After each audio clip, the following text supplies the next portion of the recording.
প্রেম করে বিয়ে করে যে এতটা সাজা ভোগ করবো জীবনে ভাবিনি। হ্যাঁ, এটা সত্যি যে স্বামী ভালো পেয়েছি, আর এটা মিথ্যে যে আমার শ্বশুর শাশুড়ি ভালো। আমার শ্বশুর শাশুড়ি কখনোই ভালো ছিল না, আর ভালো থাকবে না। ভালো হচ্ছে আমার হাজব্যান্ড। কারণ সংসারে যার সাথে সংসার করি, যার হাত ধরেছি, সে যদি ভালো না হয় তাহলে এরকম ভাঙা জায়গায় কেন নর্দামাতেও ঠাঁই হবে না। বুঝেছো তো? তাও আমরা প্রেম করে বিয়ে করেছি, তো আমরা এরকম জায়গায় থাকলে কি হয়েছে, আমরা কিন্তু অনেক সুখে আছি। দুজনের মধ্যে অনেক ভালোবাসা আছে, রোমান্টিক আছে। দেখো আমরা কত সুখে আছি, দেখতেই তো পাচ্ছ।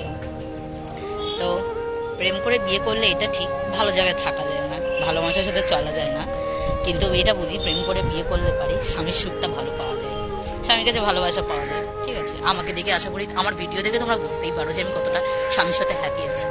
তো ভালোই আছি, আর কি বলবো, আমার ছোট্ট পরিবার নিয়ে আর তোমাদেরকে নিয়ে আমি অনেক সুখে আছি, অনেক ভালো আছি। এইসব জায়গায় থাকি আমার কোনো কষ্ট হয় না, কারণ অভ্যেস হয়ে গেছে থাকতে থাকতে, তাই না? যে জায়গা যে ভালোবাসতে জানে সেই সব জায়গায় থাকতেও জানে, তাই না?